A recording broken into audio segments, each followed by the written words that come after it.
She thought it was just another night. A favor, perhaps, sleeping at the mansion to watch the dogs while he traveled. But that invitation, made with a low look and a voice almost whispered, hid something she didn't understand. The millionaire was a man of few words, but his eyes held questions no one dared answer. When she first walked through the iron gate, she didn't know she would be stepping on sealed memories, silent pacts, and forbidden desires. The room he chose for her wasn't on the servants' floor. It was in the marble corridor next to his, and before he left he made a simple request. "Don't open the door to the red room, ever, even if you hear something." She tried to smile, but the chill that ran down her spine at that moment didn't come from the air conditioning. It came from something much older, something that house had been hiding ever since his wife disappeared. That night would be just the first, because the millionaire returned earlier than expected. He said the trip had been cancelled but didn't explain why. He just watched her silently, as if expecting something from her, as if he already knew she would cross the line. Little by little she realized it wasn't just the house that held her there. It was the power play itself, the glances that lingered a second too long, the conversations interrupted by thick silences, and the condition, that single condition he'd mentioned when inviting her to sleep there, began to reveal itself in gestures. It wasn't about a door. It was about trust or submission. And when she discovered what was inside the red room, it was too late, because he didn't want her to sleep in the house just to care for her. He wanted her to prove she wasn't like the others. But the house, the hallways, the portraits that moved, everything there told a story she hadn't lived, but of which she was now a part. And the price for ignoring the condition would be higher than she could have imagined. If this story has you hooked, like it now and subscribe. What comes next will give you goosebumps. She didn't know what awaited her in that house. When she got off the bus at the bottom of the hill, the sun was already disappearing behind the tall, still trees, as if time were different there. The mansion at the top of the road didn't feel like a home, but a monument to silence, a building too old to be modern, too recent to be history. The windows, all closed, reflected the reddish sky like eyes that refused to blink. And, even without music, without voices, without any movement, there was something pulsing inside, a silent invitation, a premonition. She clutched her small suitcase filled with simple clothes tightly and walked up the hill with light steps, as if not wanting to disturb the ground. The domestic agency had said the job was temporary, discreet, and that the man of the house was demanding, but polite. A discreet millionaire, a widower, not very talkative, who demanded discretion and trust. Upon arriving at the iron gate, she was greeted by an elderly woman with cold eyes who didn't introduce herself. He simply unlocked the gate, nodded, and disappeared back into the house. That should have been the first sign, but she thought it was normal. She was used to being invisible. Coming from a small town in the south, her greatest desire was to start over, and this seemed like a good place to start. The pay was generous, the environment peaceful, and the house, though quiet, didn't seem dangerous until he showed up. She saw him for the first time on the hall stairs, tall, elegant, in a dark grey suit with an unreadable expression. His eyes didn't smile, but they didn't judge either. He watched her for long seconds before saying a single sentence, "I hope you like silence." And he turned away, no greetings, no questions.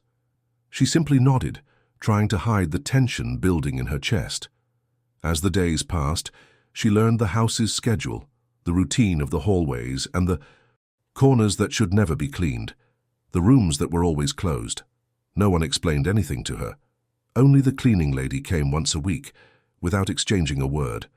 The rest of the time, it was just her, the mansion, and the invisible eyes of his wife's portrait on the library wall.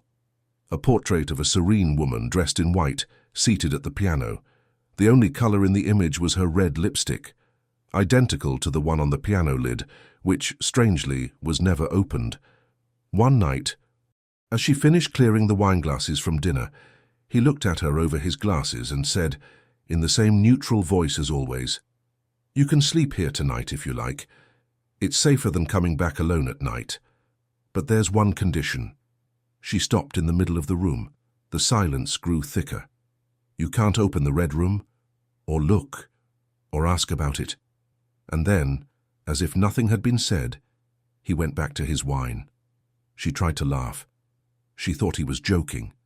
But when she glanced at the fireplace, she saw something strange burning in the flames. It was a silk dress, red, like the lipstick in the portrait. And for the first time, she felt fear. She didn't sleep well that first night. The room they'd given her was too large for someone accustomed to sharing space. There were dark blue velvet curtains, a dust-covered dressing table, and an antique armchair in front of a window that wouldn't open. The clock on the wall made a muffled sound, like a heavy heart trying to keep pace. But what really bothered her was the hallway, its absolute silence, as if breathing, as if listening, as if the marble floor held memories that no longer dared to budge. The red room wasn't visible from there, but she knew it was close. Not because she saw it, but because she felt it. It was like a blind spot burning in some corner of her mind. A limit imposed so coldly that it became an attraction. The more she tried to forget, the more her mind insisted on asking, why? What was there that couldn't even be mentioned? The next morning he was already on the porch drinking coffee. In a white shirt and suspenders, he looked like part of the furniture, motionless, polished, solitary. When she appeared with the tray, he said nothing. He simply reached out and took the newspaper. There was something strange about that gesture, as if her presence had taken on a different weight. A weight of someone who knows, of someone who has observed her restlessness throughout the night. She noticed he had left a book open on the table. It was an old volume of moral philosophy.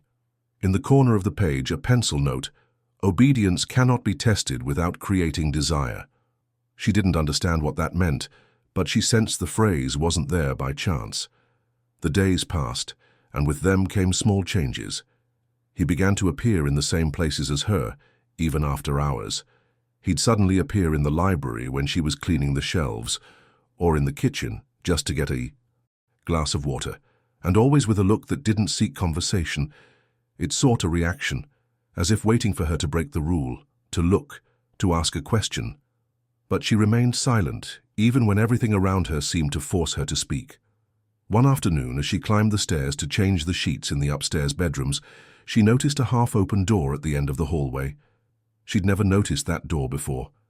It was made of dark wood, with a gold serpent-shaped handle. As she approached, the door closed by itself. No wind, no sound, only the click of the lock. She froze. That night, he dreamed of his wife. In the dream, she sat at the piano, playing a sad melody, drops of blood falling from her hands onto the keys. Her red dress fluttered as if breathing, and when she looked into his eyes, he simply said, "You heard that, didn't you?" She woke, sweating, breathless. There was a faint sound in the hallway. Slow footsteps, very low music coming from upstairs. But when she opened the door, the sound stopped, and there at the end of the hallway something moved behind the dark door. She didn't dare approach. She returned to her room, lay down with her eyes wide open, and before falling asleep, she felt something on her pillow, a red rose, still damp, and beside it, a folded note, unsigned. Just one sentence. "You are stronger than she was." She spent the next day with empty eyes and sharp senses. Every sound in the house seemed amplified, every shadow stretched, longer than usual, as if everything there conspired to remind her. The house sees, the house hears, and she was part of it now. She tried to feign normalcy. She washed the linens more delicately, arranged the books alphabetically, and polished the silver with absurd concentration. But in her mind there was a loop, the phrase from the note, the scent of the rose, and the fact that someone, or something, had been in her room without her noticing. During lunch, the millionaire didn't appear. The housekeeper, who always entered silently and left silently, this time left a plate on the table and for the first time said, "He is resting. Don't disturb him." and that was it. But it was enough. The maid felt something had changed in the rhythm of the house, as if the silence were building, waiting for the moment to break. Late in the afternoon, she went to the library. She needed to distract herself. The room was the only one that offered any sense of refuge. The thick curtains, the smell of old leather from the books, the yellowish light from the sconces. There everything seemed slower, safer. But upon entering, she noticed that her wife's portrait was gone from the wall. In its place was an empty frame, as if someone had removed the image in a hurry or in anger. On the floor, shards of glass, the frame had been broken. She bent down, and among the shards she found a folded photograph, an old picture, her wife sitting at the piano, yes, but not alone. Beside her, a dark-haired woman with features too familiar to be coincidence. It was her mother, young and smiling. The maid almost dropped the photo. She felt a shiver run down her spine. It didn't make sense. Her mother never mentioned that house. He never talked about working there. He never claimed to have met that woman. She hid the photo in her apron pocket and climbed the stairs, trembling. She needed to understand. She needed to remember. Something inside her told her that this house wasn't just her present. It was also the past that had been hidden from her. As she passed through the hallway, the red room seemed to pulse. The serpentine doorknob seemed to smile, but she resisted. She entered the room, locked the door from the inside, and lay down in the darkness. Her heart still racing, her mind in turmoil. She picked up the photo, opened it again, and observed every detail. Her wife's smile was almost sad. Her mother's relaxed. Behind the image, a note. Last summer, before everything changed. And a date. 30 years ago, the same month she was born. The next morning she found the millionaire on the porch. He was different, paler, more tense.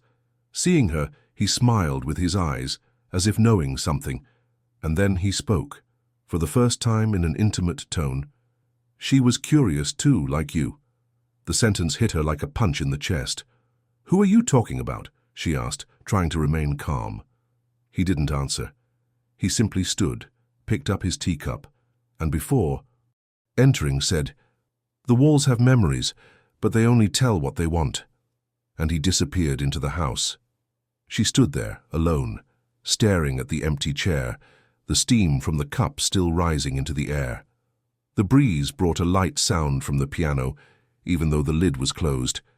And then she knew the game had begun, and she wouldn't be the one to dictate the rules. That night, she couldn't bear it. The red room seemed to call to her like a forgotten memory, a whisper that Pierce's time. With each step down the hallway, the air grew denser, as if the very atoms of the house conspired to push her toward the forbidden door. But she didn't approach. Not yet. Instead, she decided to search the forgotten corners of the mansion for some clue that might tie up all those loose ends. She climbed to the attic, a dusty, stuffy space filled with furniture covered in thick sheets, boxes sealed with old tape, and a smell of abandonment. Among the cabinets and trunks, she found a cardboard box with the name Evelyn handwritten on it. Evelyn was his wife's name. But inside the box there were no clothes or personal belongings. There were letters, many, all addressed to another woman. The handwriting was delicate, but each line carried a tension. He knows, but he pretends not to.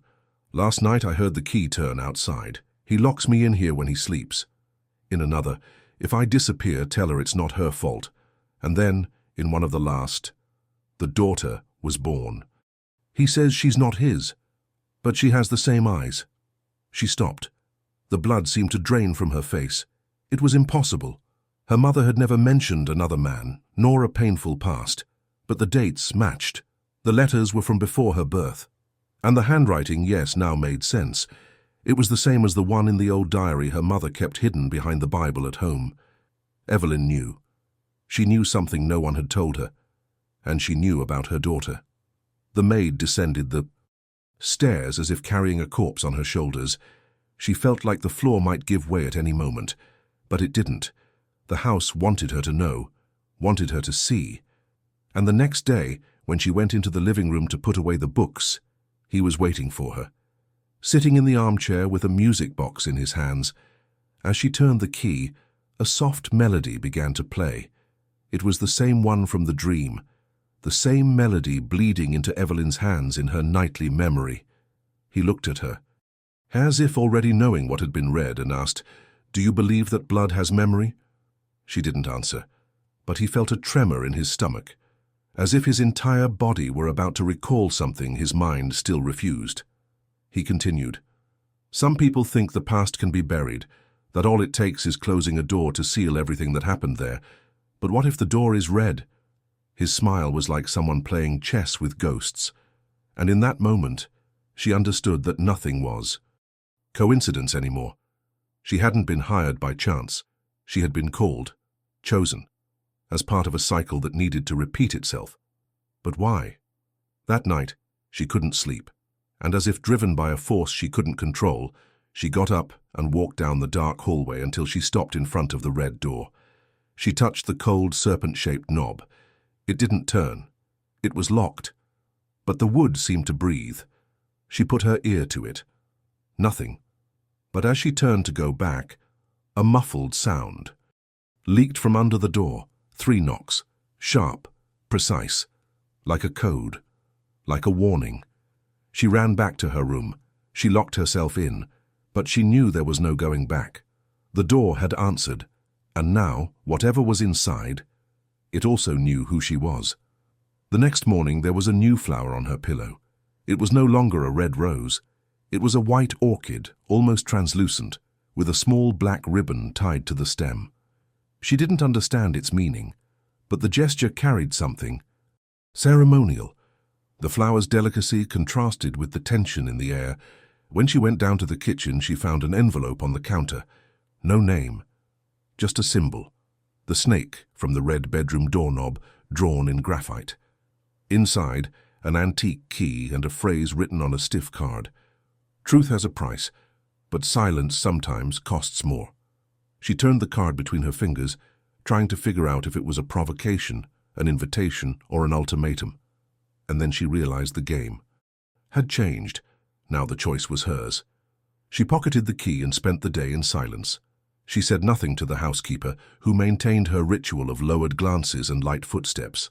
The millionaire didn't appear, and it was as if the house had stepped back, giving her space to breathe or decide.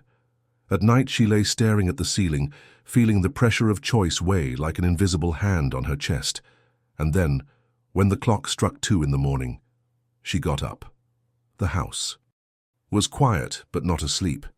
The stairs didn't creak, as if waiting for her. In the hallway the air was cooler, and a light was on, very dim, escaping from under the red door. She approached, key in hand. The serpent symbol on the lock seemed to smile silently. He inserted the key. It turned with a sharp click. The sound echoed more than it should have. The door opened slowly. Inside was a large but stuffy space. No windows. The walls were covered with velvet curtains, and the ceiling was painted with faded frescoes. In the center, a huge round mirror with a gilded frame, and before it a dark wooden chair. On it, a red dress, the same one from the portrait, the same one from his dreams. On one wall, there was a panel of old photographs, different women, similar looks, shy smiles, and among them a younger one, his mother. At the bottom of the panel, a shelf with small personal objects, like reliquaries, and among them a baby bracelet with a small plaque, Elisa, the name his mother always said she chose by chance. But here nothing was random. She approached the mirror. Her own reflection seemed distorted, as if it were reflecting back an older, more tired image of herself. Touching the glass, she felt a shiver run up her arm. It was as if the mirror were cold inside, as if it were breathing. And then, behind her, a voice whispered, "She couldn't bear to look at you. Will you?" She turned quickly, but no one was there. The chair was empty, but her dress had fallen to the floor, as if someone had pushed it. She picked up the bracelet and pocketed it. She left the room without looking back. She locked the door, returned the key to the envelope, and left it on the kitchen table. The next day, she didn't mention anything. Neither did he. But as he poured her coffee, he said calmly, "Some people prefer silence. Others prefer answers. But none of them come out unscathed." And before she could respond, he added, "Welcome back, Elisa." The sound of her own name spoken. By that mouth made her freeze. Elisa. He'd never asked. He'd never had a reason to know. But there, in front of the still warm cup of coffee, he'd said it as if simply confirming something he'd expected. As if completing a test. She didn't react immediately. She just continued pouring, trying to hide her shock with mechanical movements. But inside, everything trembled. The name, the bracelet, the letters, the mirror, the certainty that there was something more than coincidence. He'd known her. Even before she arrived, and she felt, now with a lump in her throat, that perhaps that house had been part of her story since before she was born. He spent the day wandering around the house like a shadow. He tried to hide at work, but everything seemed smaller now. The daily grind no longer made sense. Everything was about him, about her, about what silently connected them. And when he tried to look for the housekeeper, he discovered she had disappeared. No one in town knew her name. No one had seen her come or go. And in the agency's system, the employment contract had been signed directly by the millionaire, as if everything had been orchestrated by invisible hands. She began to investigate. In the books, in the drawers, in the old photo albums in the library.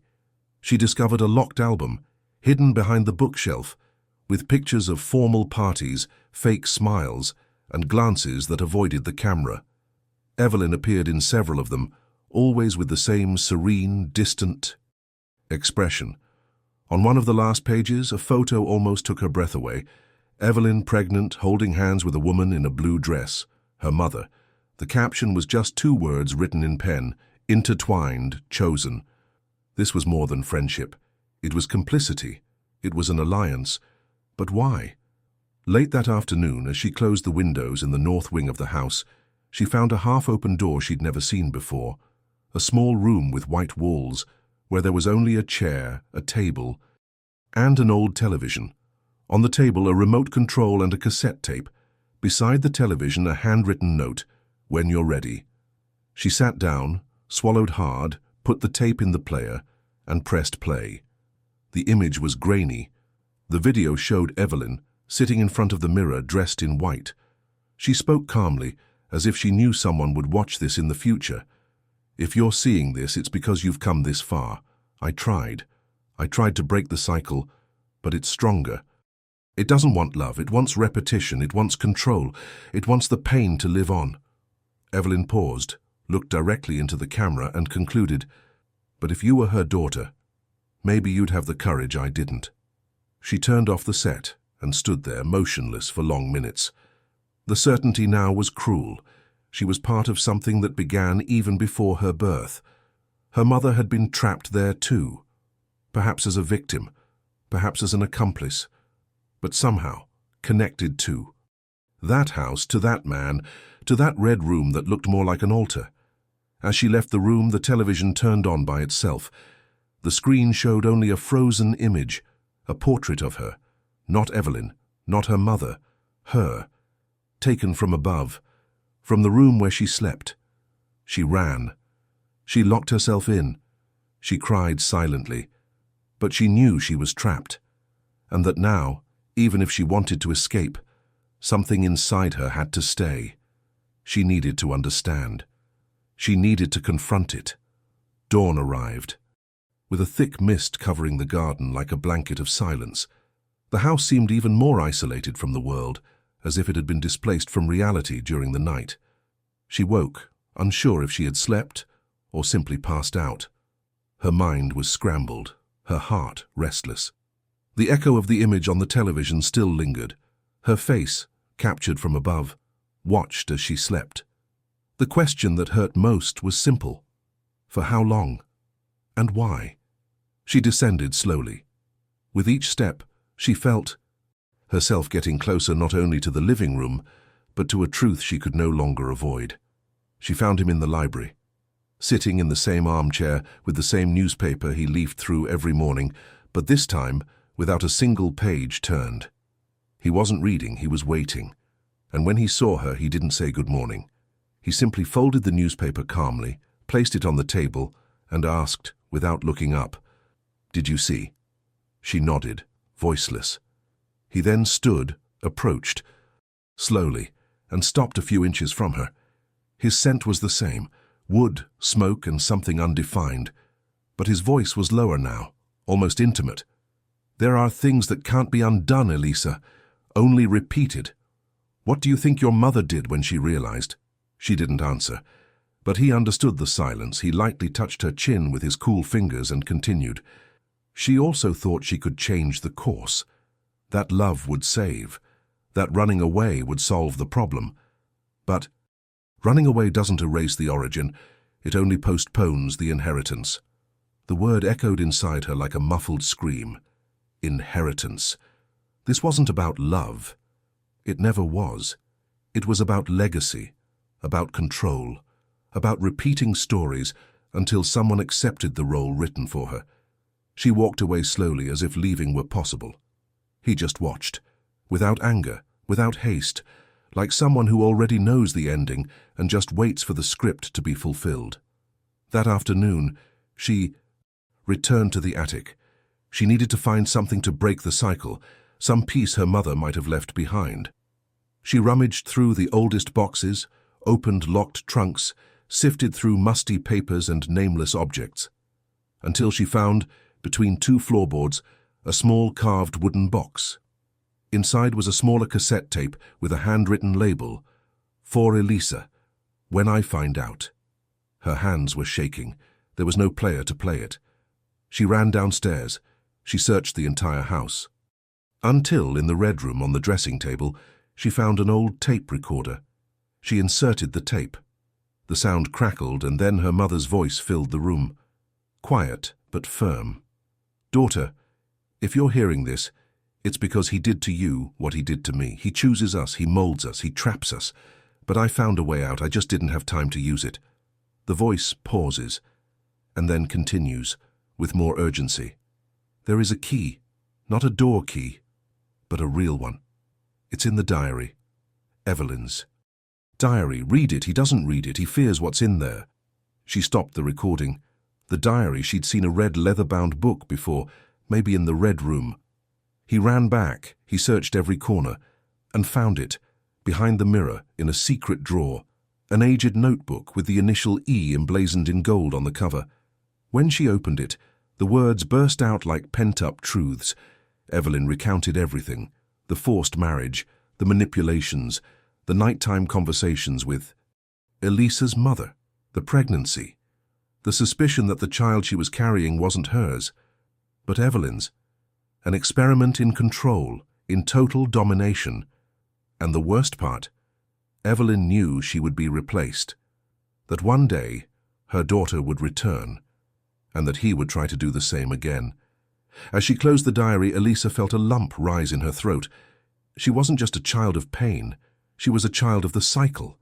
But now she knew too much, and what she would do with that knowledge would determine whether she too would become another frame on the wall, or the first woman to break it. She descended the stairs, her diary clutched to her chest like a shield made of words. Her heart beat wildly, but there was something new in her eyes. Not fear, decision. With each step, she felt the air grow heavier, the portraits on the walls watching her with judgment. The frames seemed to tilt subtly, as if the house knew she now carried what should never have been read. The main hall was empty, but the library door for the first time was wide open. He was waiting for her, sitting in the same armchair, without the newspaper, without the disguise. His arms crossed, his gaze fixed on nothing, as if he already knew what she would say.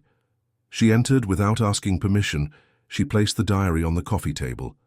He didn't look. He simply asked, "How many pages did you endure before hating me?" She didn't answer.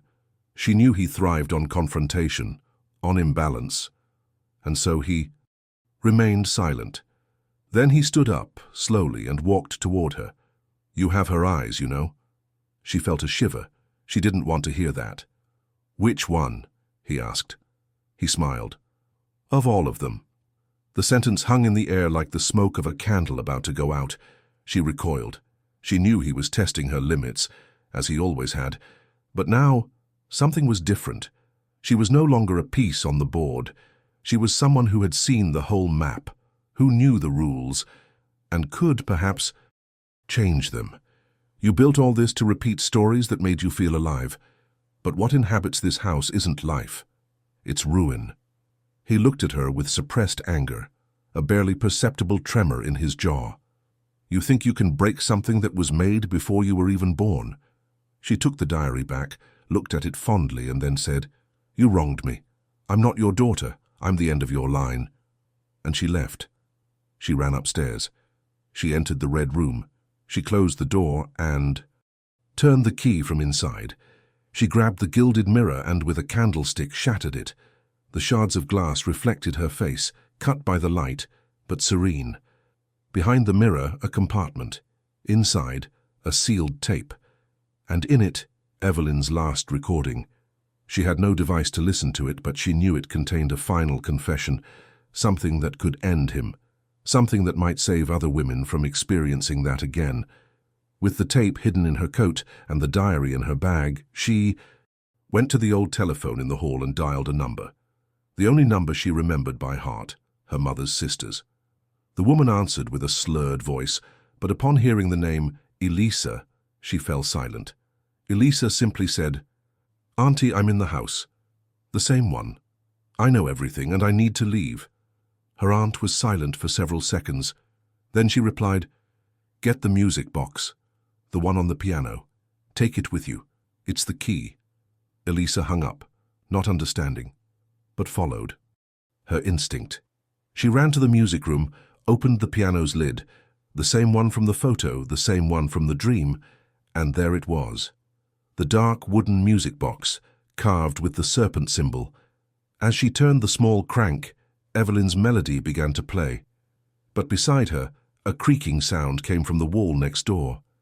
A secret door opened, revealing a hidden passage behind the house's walls. A narrow, dust-covered hallway where no one had set foot in years. Elisa took a deep breath. This wasn't just an exit. It was a labyrinth of trapped voices. And if she had the courage to traverse it to the end, perhaps she would cease to be a character in the story and become its author. She entered the passage without looking back. The muffled sound of the music box still echoed in the room, like a slow, haunted goodbye. The secret corridor was narrow, suffocating, with raw stone walls and ancient webs. With each step, she felt the weight of silent stories, as if generations of women who had seen too much and spoken too little were piled there. The walls seemed alive, pulsing like cold flesh, and the damp wooden floor creaked beneath her feet as if the house were protesting. But Elisa didn't hesitate. The fear was still there, but now mixed with something greater. Conviction. At the end of the hallway, an iron staircase spiraled downward. A chilly wind rose from it, carrying the smell of mold, time, and metal. She descended slowly, counting the steps. 33. At the bottom, a steel door with an ancient lock, and a symbol engraved in bas-relief, the serpent once again, but now wreathed in a crown of thorns. She placed her palm against it and felt a vibration. On the other side, a low hum, almost like voices whispering in another language. He turned the handle. The door opened with a click. Inside a circular room, the walls were covered in mirrors.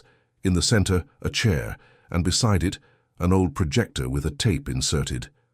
Elisa didn't know how it worked, but her fingers knew, as if someone had already taught her. She turned on the device. The image trembled, distorted, but soon settled. It was Evelyn, once again, now standing before the camera, holding the same diary Elisa held in her hands. This place wasn't built to be a home. It was built to be a gold-framed prison. Every wall, every song, every spoken phrase, everything serves to keep alive the illusion of choice. The only freedom is to see everything, and still decide to live. The image faded. At the back of the room, a shelf filled with files, Tapes with women's names, letters, reports, photos. It was as if he kept an emotional archive, a collection of lives he'd tried to control. His mother's name was there, and the others, all with date tags, coded notes, marks of approval or failure. Elisa wept, not out of fear, but out of anger. For all of them, for herself. She took the tapes, all of them. She put them in her bag along with Evelyn's diary and tape, and then she went. Back.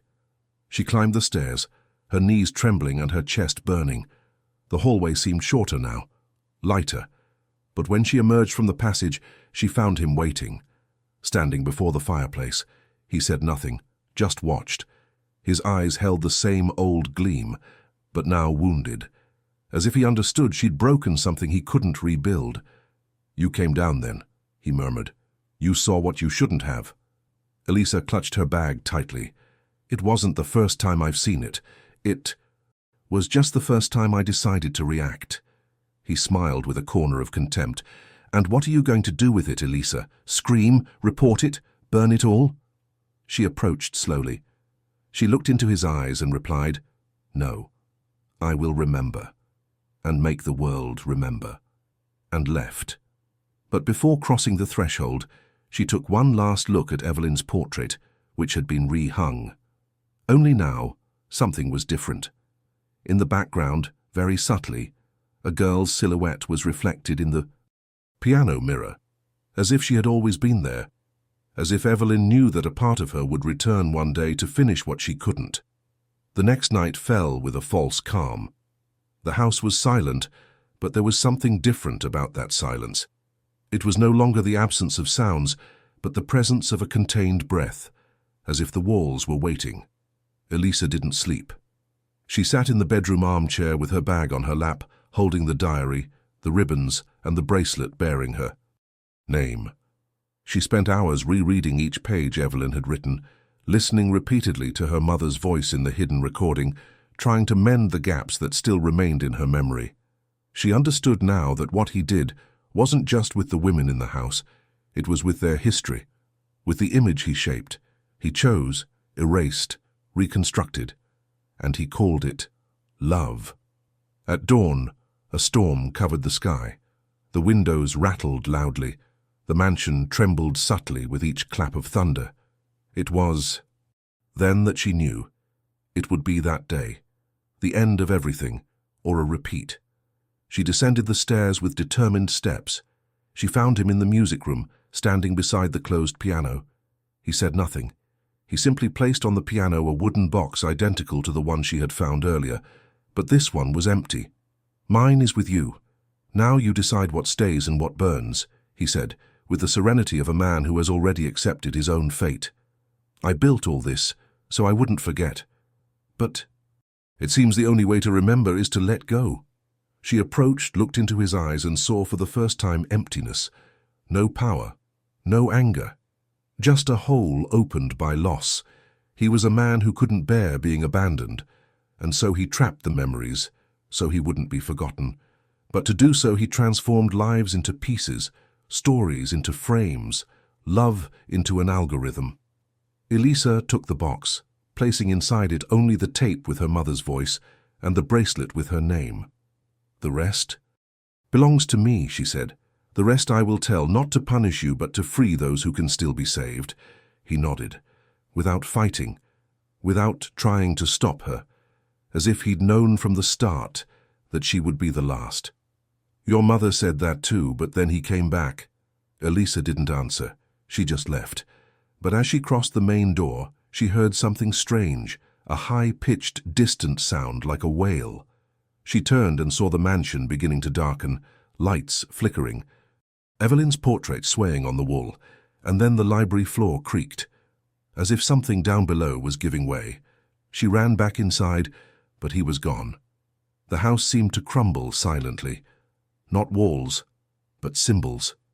Mirrors shattering, curtains tearing by themselves, the women's photos falling from the frames one by one. It was as if, in freeing herself, she had pulled a thread holding it all together. She ran to the red room. The mirror had fallen, exposing a phrase scratched into the wall. in shaky letters. The chosen ones don't return because they want to, but because they need to. She touched those words with her fingers, as if touching an old scar. And she understood. The house didn't hold her back by force. It held her back by absence. By everything the women had left inside over the years. Dreams, pain, names. She left. In the rain, with the diary in one hand and the box in the other. And without looking back, she felt that everything she would need to carry from then on was already within her. She was no longer just the heir to the trauma. She was the guardian of memory.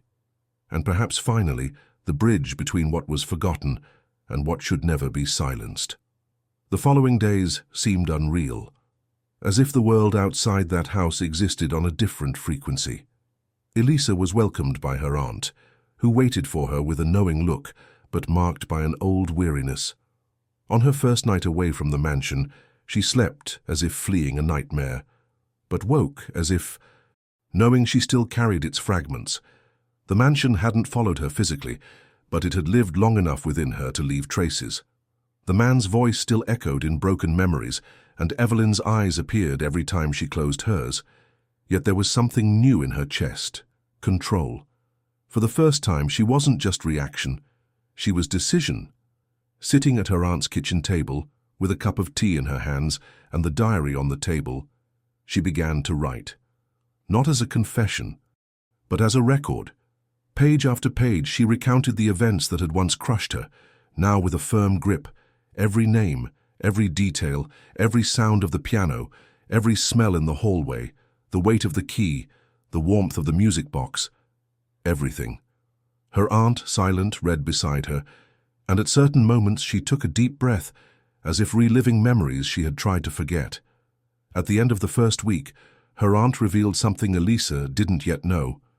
Your mother ran away pregnant. But she came back months later. She said she needed to find something that would protect you, and she came back with a diary, the same one you found. Elisa stared at the object, as if seeing it for the first time. It wasn't just Evelyn's diary. It was also the map her mother had left her so she could one day understand and survive. She didn't want you to grow up like I did, her aunt continued. She wanted you to choose, and you did. Elisa felt a single tear fall, not of pain, but of gratitude. For the first time she felt her mother had won, even if she hadn't stayed, even if she had suffered. Over the weeks, Elisa organized the files she had brought, the tapes, the reports, the tickets. She sought out an investigative journalist, an acquaintance of her aunt's who had heard rumors about the House of Silent Women.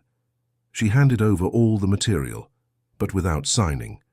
She didn't want recognition. She wanted liberation. She wanted others to know, to understand that fear can no longer walk alone in the halls, that silence only serves the aggressor, and that memories can also be tools of justice. One day, toward the end of October, she received an anonymous letter, no sender, just a handwritten sentence. You broke the mirror. Now, look at what's left. Inside the envelope was a single photograph, Elisa, still a child, sitting on her mother's lap. And in the background, the house. But something strange was happening in the image. The mirror behind them reflected a grown woman with the same eyes as Elisa. But the portrait was old, from a time when she didn't even exist. She closed her eyes and understood. The story had begun before her, but the end belonged to her, only her. Winter came early that year. The biting wind seemed to have come from the mansion itself, as if it still breathed traces of everything that had been left behind. Elisa began to live in seclusion, in a simple house far from the city, where the only constant sound was the clinking of cups and the rustling of leaves underfoot. But the silence was different now. It didn't suffocate, it embraced, it didn't isolate, it protected.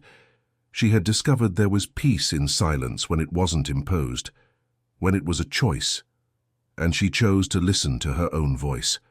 For the first time, the mansion case finally came to light. The journalist published a lengthy report, using fictitious names, but telling the truth. It spoke of manipulation, of missing women, of seemingly magical cycles that were merely sickening repetitions, sustained by charm, money, and silence. The police visited the place but found only an empty house, furniture untouched, mirrors broken, and a secret room with empty bookshelves, as if someone had cleaned everything seconds before. The millionaire had disappeared without a trace, neither alive nor dead, just absent. Elisa heard the news on the radio while tidying the kitchen. She didn't smile. She didn't cry. She simply felt a void settle where the tension had lived, as if the mansion had always been a knot, and that knot had finally been undone. For weeks no one knocked on her door, but one day someone left an envelope on the porch floor. Inside, a single key, the same one that had opened the red room, and a handwritten note. Not everything that's locked is locked. Not everything that's burned disappears. She clutched the paper as if squeezing a ghost. That night, she dreamed of Evelyn. They were sitting in front of the mirror side by side. Evelyn combed Elisa's hair in silence. When she finished, she simply said, "Now he sees you as he saw me."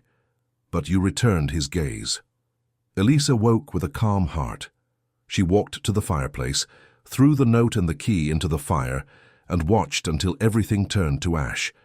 Not as an escape, but as a ritual, as if sealing a cycle with her own hands. The house no longer existed, at least not in the form it had existed before she walked through its doors. As time passed, Elisa began writing. Chronicles, stories about houses that whisper, mirrors that hide, and women who survive. She never mentioned names, but those who read them felt them, knew. And so she planted trails, not of pain, but of survival. Until one day she received an anonymous message, a young woman from another state. She said, "Your text saved me. I'm in a house like that too." Elisa closed her eyes, and for the first time she understood the true weight of what she had done. It wasn't revenge, it was a seed. She sat by the lake behind the new house, stared into the still water, and saw her own reflection. Her eyes were no longer those of the girl who had arrived at the mansion, nor those of the frightened woman before the golden mirror.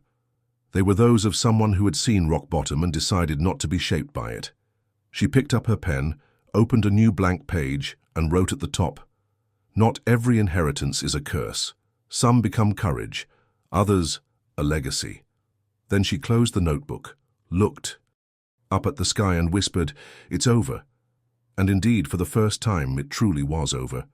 Months passed. Life seemed to go on as if the past had finally fallen into place.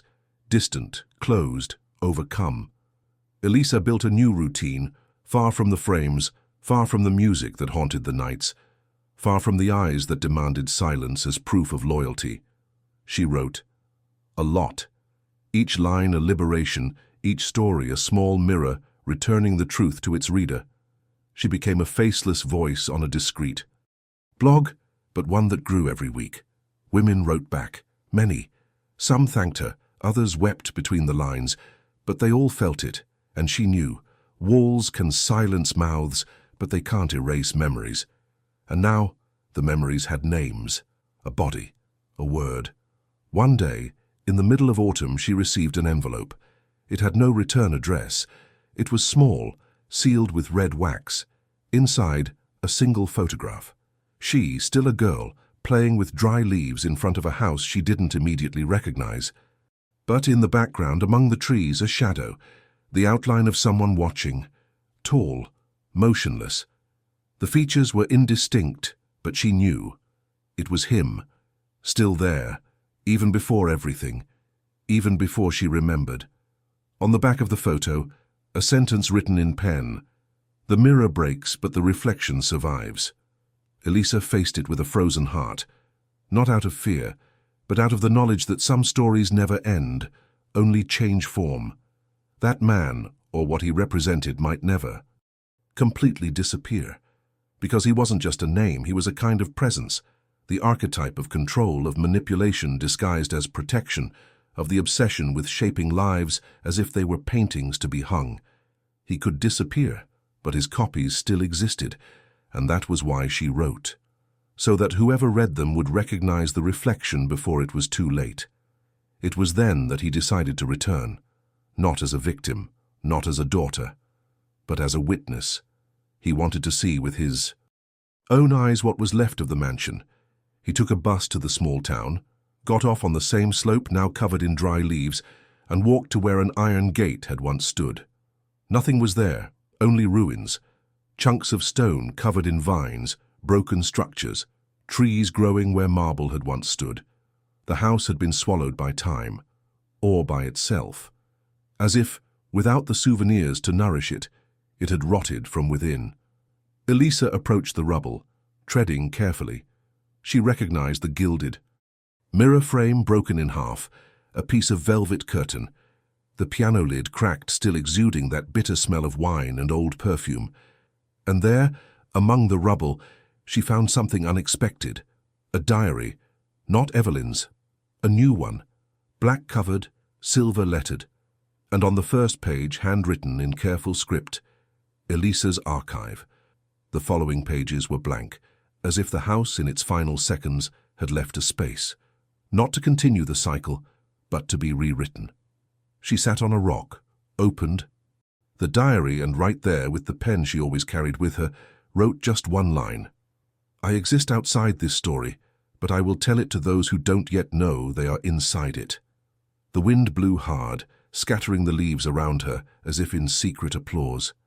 And when she stood, she felt no weight, no guilt, no fear. She felt belonging, not to pain, but to the freedom to name things, to give voice to what has been silenced, and to finally understand that true karma is not the revenge one expects, but the truth that rises, even when the stage has already collapsed. As she turned to leave, she felt something in her coat pocket, a small key, identical to the one she thought she'd burned, but now without a symbol, without a serpent, without dominion. It was just an ordinary key, and she understood. Some things don't burn, they transform, because the fire of pain, if guided, doesn't destroy, it liberates. And then he continued, unhurriedly, because for the first time the path ahead was his alone, and the voices from the past finally were at peace.